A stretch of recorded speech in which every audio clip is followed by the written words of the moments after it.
त्या दोन संघांमध्ये खरं तरी लढत पाहायला मिळते. टॉस जिंकल्यानंतर गोलंदाजी कोथळेने करण्याचा निर्णय घेतला होता. पहिल्या 2 ओव्हरमध्ये 26 झाल्या. षटक क्रमांक 3 ला सुरुवात होते आणि तिसरं षटक घेऊन राहता तालुक्यातील बाबळेश्वरचे सुपरस्टार किरण खोबरे बॉलिंगसाठी येताना पाहायला मिळतात. लोफर फुल टॉस कमी गतीने पहिलाच बॉल व्हेरिएशन पहिल्याच बॉलवर. हे ब्रह्मास्त्र आहे किरण खोबरे यांचं, हे घातक अस्त्र आहे किरणचं. आणि मैदानाच्या आतमध्ये जर पाहिलं तर निश्चितच पहिला बॉल थोडासा कमी गतीने टाकला होता. काल धडाकेबाज चषकामध्ये देखील खूप चांगलं प्रदर्शन एबी सामर्थ्य मालेगाव या संघाचं प्रतिनिधित्व करत असताना आपण पाहिलं होतं. या खेळाडूंना काल देखील चांगलं क्रिकेट धडाक्याबाज चषकामध्ये अनेक खेळाडू खेळणे, मुन्ना शेख असतील, शुभम गीते यांना देखील आपण काल पाहिलं, किरण खोबरे यांना पाहिलं. आज अक्षय तावडे देखील यानंतरच्या मॅचमध्ये खेळणार आहेत. तेही काल आपल्याला इन ॲक्शन पाहायला मिळाले होते. आणि विशेष म्हणजे पहाटे 5 वाजेपर्यंत तिथे मॅचेस सुरू होत्या आणि पहाटे 5 वाजता तिथून सरळ कोथरूडमध्ये ते आले. मग यावरून तुमच्या लक्षात येईल आता खेळाडूंची झोप, प्रवास हे कसं शक्य आहे. यावरून निश्चितच आपल्याला या सगळ्या गोष्टी लक्षात येतात. खेळाडूंचं कौतुक त्यासाठी व्हायलाच हवं. पहिली विकेट आली माफ करा सुहास कुळे यांना मात्र इकडे मागे परतावं लागतंय. किरण खोबरे यांच्या खात्यामध्ये पहिलं यश, पहिला फलंदाज तंबूच्या आश्रयाला परत.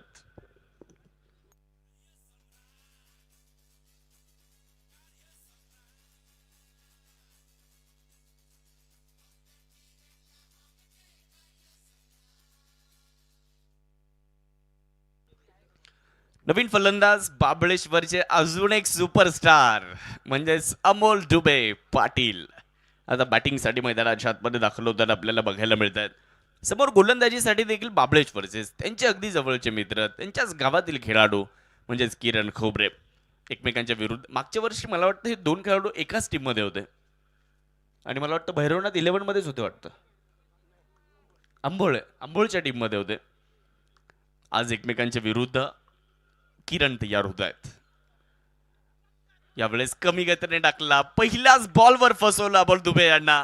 आणि किरण, मी अगोदरही सांगितलं, पहिला बॉल किरण खोबरे ज्यावेळेस स्लोवर वन टाकताना बघायला मिळाले, हे त्याचं घातक अस्त्र आहे आणि ते घातक अस्त्र त्याने बाहेर काढलं अमोलच्या विरुद्ध देखील. आणि अमोलला पहिल्याच बॉलवर माघारी पाठवलं. म्हणजे या मॅच मधला अमोलचा पहिला बॉल हा शेवटचा ठरलाय. विकेट आली, अमोल दुबे शून्यावर बाद.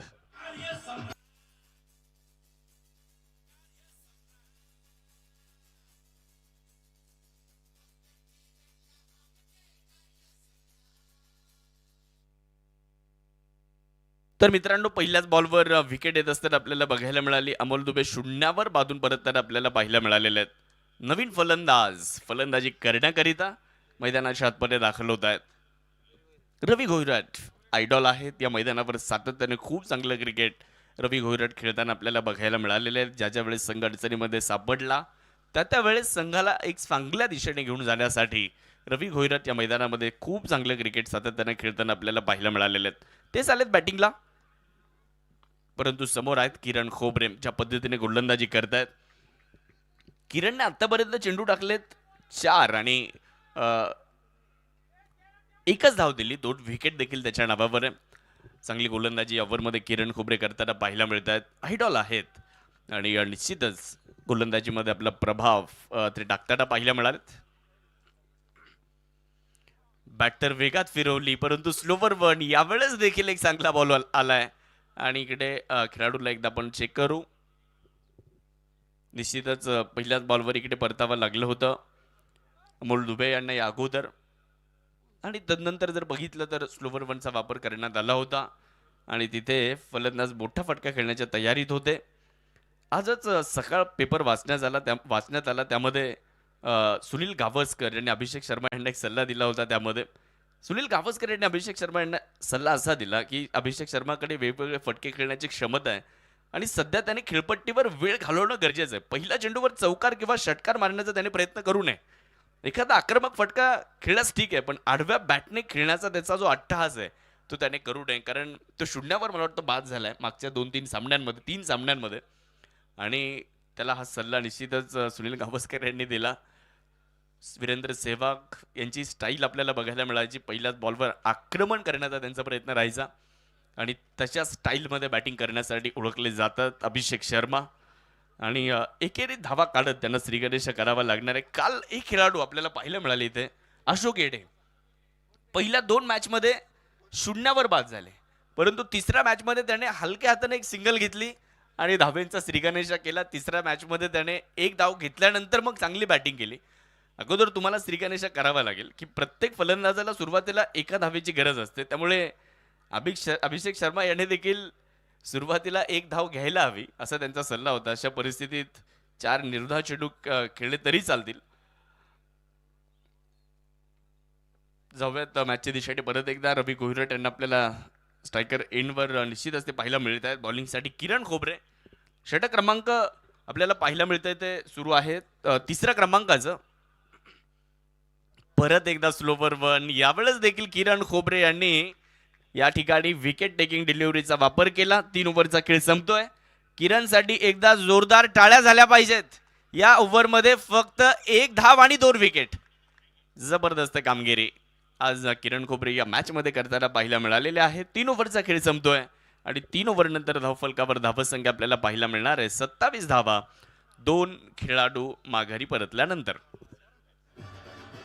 त्यांच्या नेतृत्वाखाली ही क्रिकेटची स्पर्धा सातत्याने आपल्याला पाहायला मिळते आणि आज सर्वांना एकत्र आणणारी ही क्रिकेटची स्पर्धा निश्चितच या अकोले तालुक्यातील खेळाडूंना तर एकत्र आणतेच ही स्पर्धा, परंतु संगमनेर तालुक्यातील खेळाडूंना देखील या स्पर्धेमध्ये संधी देण्यात आली आहे आणि या स्पर्धेच्या माध्यमातून आपण सर्वजण एकत्र येतो याचं सर्व श्रेय हेमंत उर्फ बबलू शेठ देशमुख, योगेश शेठ देशमुख आणि त्यांचे सर्व सहकारी यांना द्यावं लागणार आहे. ही स्पर्धा निरंतर सुरू आहे, ही स्पर्धा सातत्याने सुरू आहे. आज 7वं वर्ष या क्रिकेटच्या स्पर्धेचं आपल्याला पाहायला मिळत आहे.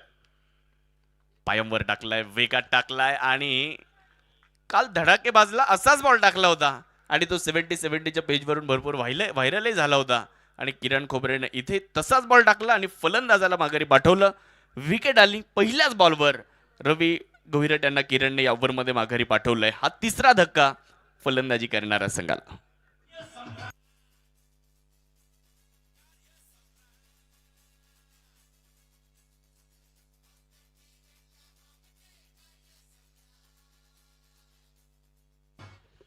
तिसरी विकेट आली. नवीन फलंदाज नितीन वरपे आपल्याला मैदानाच्या आतमध्ये दाखल होताना पाहायला मिळतात. आपण किरण खोबरे या खेळाडूबद्दल चर्चा करत होतो. क्रिकॉन कपमध्ये खूप चांगली गोलंदाजी केली, तदनंतर त्याने मागे वळून पाहिलं नाही. घाटकोपरमध्ये ज्यावेळेस राष्ट्रवादी चषक झालं त्या स्पर्धेमध्ये देखील आम्ही पाहिलं होतं. साई 11 या संघामध्ये खूप चांगली गोलंदाजी करत असताना राष्ट्रवादी चषक देहू रोड असेल त्या पाठोपाठ मग त्या स्पर्धा किरण खोबरे यांनी खेळल्या. आज अहिल्यानगर जिल्ह्यातील सध्या स्थितीला सर्वात वरच्या स्थानावर किरण खोबरे एक अष्टपैलू खेळाडूंच्या यादीतलं हे अग्रगण्य नाव म्हणून पाहिलं जात आहे. तेच येतात गोलंदाजीसाठी परत एकदा. स्लोवर वन फसवलंय, विकेट टेकिंग डिलिव्हरी आणि तिथे विकेट किरण खोबरे घेऊन जात आहेत. नितीन वरपे आले आणि आल्या पावली माघारी जात आहेत. अजून एका विकेटचं पतन, अजून एक खेळाडू out. Back to the dugout.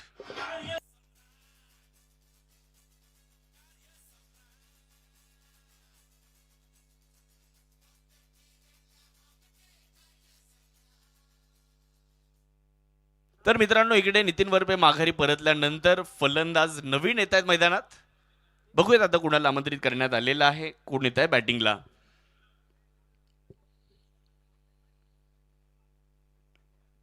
Junior premier league मध्ये देखील सातत्याने खूप चांगली कामगिरी आपल्याला बघायला मिळते किरण खोबरे यांची. यावर्षी मालेगाव मध्ये देखील खूप जास्त क्रिकेट त्यांनी खेळलेलं आहे. गोलंदाजी फलंदाजी या दोन्ही क्षेत्रामध्ये निश्चितच आपली कमाल किरण खोबरे सातत्याने दाखवत आलेले आहेत. मालेगावमध्ये आम्हाला आठवतं एक निर्धाव षटक टाकलं होतं. मिडल ओव्हर 41 4 खेळाडू बाद. आणि मित्रांनो ज्या 4 विकेट गेलेल्या आहेत त्या 4ही विकेट किरण खोबरेने घेतलेल्या आहेत आणि हॅट्रिकच्या उंबरठ्यावर आहेत. किरण खोबरे ऑन हॅट्रिक. या ओव्हरमध्ये देखील हॅट्रिकची संधी आली आहे. पाहूयात काय होतंय. ओहो, स्लोवर वन. फलंदाज ओळखू शकले नाहीत. हा चेंडू देखील निर्धाव आलाय.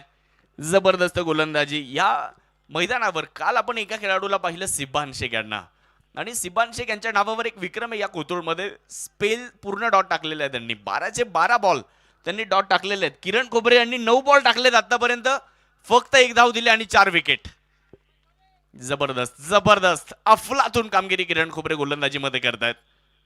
स्लोवर वनचा वापर याही वेळेस झालाय. लॉंग ऑन मध्ये बॉलला खिळलं. फिल्डर शिवा माचरेकर बॉलवर येत आहेत. एक सिंगल परिपूर्ण केली जाणार आहे. एकच्या मदतीने धावफलकामध्ये होतोय बदल. याच मैदानावर किरण खोबरेने बॅटिंग मध्ये देखील मला वाटतं फायनलच्या दिवशी क्वालिफायरच ना का इलिमिनेटरची मॅच होती, आंबोळ संघाकडून खेळत होते. निश्चितच इलिमिनेटरची मॅच होती. बॅटिंग मध्ये देखील किरणने आपला प्रभाव टाकला होता. 13 धाव्यांची काहीतरी गरज होती. वाह! परंतु महेश धुमाळ सांगतायत मीही अकोल्यावरून कोतुळला धुमाकूळ घालायला चाललोय आणि पायावर टाकलेला बॉल त्याला सरळ सीमारेषेच्या पलीकडे पाठवलं आणि दर्शन घडवले बाउंड्री लाईनचे षटकार.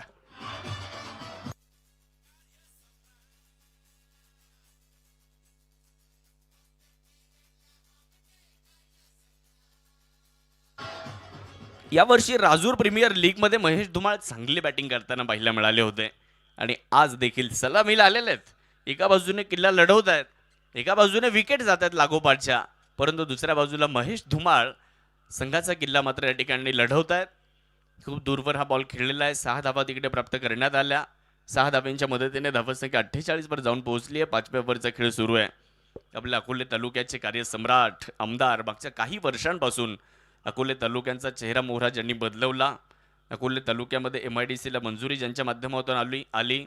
अकोलेचं जे बसस्थानक आहे ते देखील आज सर्वांचं लक्ष वेधून घेत आहे. अकोलेचं बाजार तर सर्वांचं लक्ष वेधून घेत आहे. पिंपरकणेचा पूल जो कित्येक वर्ष रखडलेला होता तो पूल ज्यांनी प्रत्यक्षात उतरवला ते नाव म्हणजे डॉक्टर किरणजी लहामटे. राजूर या ठिकाणी विशेष रुग्णालयाला मंजुरीची ज्यांच्या माध्यमातून मिळाली. विशेष म्हणजे आपल्या अकोले तालुक्यामध्येच बोटा हे पठार भागात आहे, शेंडी हा दुर्गम भाग आहे, तिथे देखील ग्रामीण रुग्णालयाला मंजुरी ज्यांच्या माध्यमातून मिळाली ते नाव म्हणजे डॉक्टर किरणजी लहामटे साहेब. अकोले तालुक्यामध्ये तहसील कार्यालयाची निर्मिती झाली. आपण कालच उल्लेख केला की मागच्याच 1 का 2 दिवसांपूर्वी आपल्या अकोले तालुक्यातील राजूरला अतिरिक्त तहसील कार्यालय सुद्धा होणार आहे, त्यालाही मंजुरी आली. म्हणजे आपल्या अहिल्यानगर